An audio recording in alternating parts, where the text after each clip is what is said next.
Hello ಎಲ್ಲರೂ ಹೇಗಿದ್ದೀರಾ? ತುಂಬ ಚೆನ್ನಾಗಿದ್ದೀರಾ ಅಂತ ಭಾವಿಸ್ತೀನಿ. ನಾನು ನಿಮ್ಮ ಪ್ರೀತಿಯ ರಚಿತ ಮಾತಾಡ್ತಾ ಇರೋದು. Welcome to my vlog. ಇವತ್ತಿನ ದಿನ ಸಾಟರ್ಡೆ ಆಗಿದೆ. ಸೊ ಇವತ್ತು ಫ್ರೈಡ್ ರೈಸ್ ಮಾಡೋಣ ಅಂತ ಹೇಳಿ ಫ್ರೈಡ್ ರೈಸ್ಗೆ ಏನೇನು ಬೇಕು ಎಲ್ಲನೂ ಹೆಚ್ಕೊಂಡಿದ್ದೀನಿ. ನೀರುಳ್ಳಿ, ಬೆಳ್ಳುಳ್ಳಿ ಕಟ್ ಮಾಡ್ಕೊಬೇಕು, ಆಮೇಲೆ ಕ್ಯಾಪ್ಸಿಕಮ್, ಒಂದು 3 ಮೆಣಸಿನ್ಕಾಯಿ ಕಟ್ ಮಾಡ್ಕೊಂಡಿದ್ದೀನಿ ಉದ್ದಕ್ಕೆ, ಬೀನ್ಸ್ ಮತ್ತು ಕ್ಯಾರೆಟ್ನ ಕಟ್ ಮಾಡ್ಕೊಂಡಿದ್ದೀನಿ, ತುಂಬ ಸಣ್ಣಗೆ ಹೆಚ್ಕೋಬೇಕು. ಆಮೇಲೆ ಒಂದು ಪ್ಯಾನ್ ತೊಗೊಳ್ಳಿ, ಎಣ್ಣೆ ಹಾಕಿ ಸ್ವಲ್ಪ ಸಾಸಿವೆ ಹಾಕಿ ನೀರುಳ್ಳಿ ಮತ್ತು ಮೆಣಸಿನ್ಕಾಯಿ, ಬೆಳ್ಳುಳ್ಳಿ, ಕ್ಯಾಪ್ಸಿಕಮ್ ಎಲ್ಲನೂ ಚೆನ್ನಾಗಿ ಫ್ರೈ ಮಾಡಿ, ಕ್ಯಾರೆಟ್, ಬೀನ್ಸ್ ಹಾಕಿ ಸ್ವಲ್ಪ ಉಪ್ಪು ಹಾಕಿ, ಆಮೇಲೆ 1 ಸ್ಪೂನ್ ಖಾರದ ಪುಡಿ, ಒಂದು ಸ್ಪೂನ್ ಸಾಂಬಾರು ಪುಡಿ ಹಾಕಿ, ಗರಂ ಮಸಾಲ 1/2 ಸ್ಪೂನ್ ಹಾಕಿ, 1/2 ಸ್ಪೂನ್ ಇಲ್ಲ 1 ಸ್ಪೂನ್ ಹಾಕಿ, ಮತ್ತು ಮೆಣಸು ಮತ್ತು ಜೀರಿಗೆ ಪೌಡರ್ ಹಾಕಬೇಕು ಲಾಸ್ಟ್ಗೆ. ಸ್ವಲ್ಪ ಫ್ರೈ ಮಾಡಿ ತುಂಬ ಟೇಸ್ಟಿಯಾಗಿರೋ, ತುಂಬ ಹೆಲ್ದಿಯಾಗಿರೋ ಅಂತ ಗೊಜ್ಜು ರೆಡಿ ಆಗುತ್ತೆ. ಮತ್ತು ಫ್ರೈಡ್ ರೈಸ್ ಕೂಡ ತುಂಬಾ ಟೇಸ್ಟಿಯಾಗಿರುತ್ತೆ.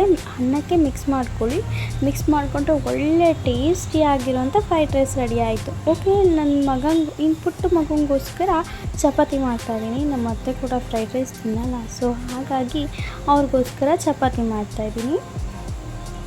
ಎಷ್ಟೆಲ್ಲ ಅಡುಗೆ ಮಾಡಬೇಕು ನೋಡಿ. ಒಬ್ಬರಿಗೆ ಫ್ರೈಡ್ ರೈಸ್, ಒಬ್ಬರಿಗೆ ಚಪಾತಿ, ಹೀಗೆ ಇಬ್ಬರು ಫ್ರೈಡ್ ರೈಸ್ ತಿಂದರೆ ಇಬ್ಬರು ಚಪಾತಿ ತಿಂತಾರೆ. ಹಾಗೆ ಮತ್ತು ಅನ್ನ ಸಾಂಬಾರು ಕೂಡ ಮಾಡಿದ್ದೀನಿ.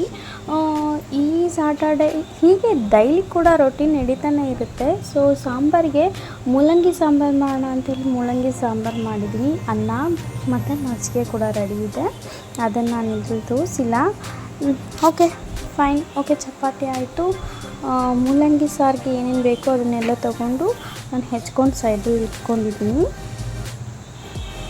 ಅದು ಹಾಗೆ ಹೆಣ್ಮಕ್ಳಿಗೂ ಅಡುಗೆ ಮನೇಲಿ ಕಿಚನಲ್ಲಿ ತುಂಬ ಟೈಮ್ ಸ್ಪೆಂಡ್ ಮಾಡ್ತಿರ್ತೀವಿ, ಹೇಳೋಕ್ಕೆ ಆಗಲ್ಲ, ಅಷ್ಟು ಸುಮ್ಮನೆ ಮಾಡ್ತಾನೇ ಇರಬೇಕು ಅಡುಗೆನ ಹಾಗೆ. ಓಕೆ, ಮೂಲಂಗಿ ಸಾಂಬಾರಿಗೋಸ್ಕರ ಕುಕ್ಕರಲ್ಲಿ ಬೇಳೆಗಳನ್ನ ಹಾಕಿದ್ದೀನಿ, ಬೇಳೆ ಹಾಕಿದ್ದೀನಿ, ತೊಗರಿಬೇಳೆ ಮತ್ತು ಮೂಲಂಗಿ ಕಟ್ ಮಾಡ್ಕೊಂಡಿದ್ದೀನಿ, ಕ್ಯಾರೆಟ್ ಕಟ್ ಮಾಡ್ಕೊಂಡಿದ್ದೀನಿ.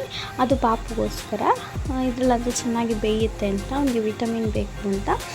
ಮತ್ತು ಬೇರೆ ಇದ್ರಲ್ಲಿ ಬೇಯಿಸೋಕೆ ಹೋದರೆ ಅಷ್ಟು ನಮಗೆ ಸರಿ ಹೋಗಲ್ಲ. ಓಕೆ, ಅದಕ್ಕೋಸ್ಕರ ಓಕೆ, ಒಂದು ಕುಕ್ಕರಲ್ಲಿ ಇಟ್ಬಿಟ್ಟು ಕೂಗಿಸ್ತಾ ಇದ್ದೀನಿ. ಒಂದು ಪಾತ್ರೆಯಲ್ಲಿ ಎಣ್ಣೆ, ಸಾಸಿವೆ ಹಾಕಿ, ನಾನು ಅದಕ್ಕೆ ಟೊಮೆಟೊ ಹಾಕಲಿಲ್ಲ, ನಾನು ಸ್ವಲ್ಪ ಹರಿಬರಿಲಿದ್ದೆ, ಹಾಗಾಗಿ ಟೊಮೆಟೊ ಹಾಕಲಿಲ್ಲ. ಅದಕ್ಕೆ ಒಗ್ಗರಣೆಲ್ಲೇ ಹಾಕ್ಬಿಡ್ತೀನಿ. ನೀರುಳ್ಳಿ, ಬೆಳ್ಳುಳ್ಳಿ ಒಗ್ಗರಣೆಗೆ ಹಾಕಿ ಮತ್ತು ಟೊಮೆಟೊ ಹಾಕಿ ಸ್ವಲ್ಪ ಫ್ರೈ ಮಾಡಿ ಚೆನ್ನಾಗಿ. ಖಾರ ರುಬ್ಬಬೇಕು. ರುಬ್ಬುವಂಥ ಖಾರಕ್ಕೆ ಏನೇನು ಹಾಕಬೇಕು ಅಂತಂದರೆ ಸ್ವಲ್ಪ ಎಣ್ಣೆ, ನೀರುಳ್ಳಿ ಫ್ರೈ ಮಾಡಬೇಕು, ಬೆಳ್ಳುಳ್ಳಿ ಫ್ರೈ ಮಾಡಬೇಕು, ಅದಕ್ಕೆ ಸ್ವಲ್ಪ ಕಾಯಿ, ಉಪ್ಪು, ಹುಣಸೆಹಣ್ಣು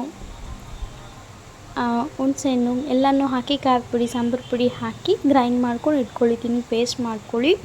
ನೆಕ್ಸ್ಟ್ ಟೊಮೆಟೊ ಚೆನ್ನಾಗಿ ಶಿಂಕ್ ಆದ ನಂತರ ಈ ಒಂದು ಪೇಸ್ಟನ್ನ ಅದರೊಳಗಡೆ ಹಾಕ್ಕೊಂಡು ಚೆನ್ನಾಗಿ ಕುದಿಸಿ ಖಾರನ, ಅದಾದಮೇಲೆ ಬೇಯಿಸಿರೋ ಅಂಥ ಒಂದು ಇದನ್ನು ಹಾಕಿ, ಅದರೊಳಗಡೆ ಉಪ್ಪು ಹಾಕಿ, ಎಷ್ಟು ಕ್ವಾಂಟಿಟಿ ಬೇಕೋ ಅಷ್ಟು ಉಪ್ಪು ಹಾಕಿ.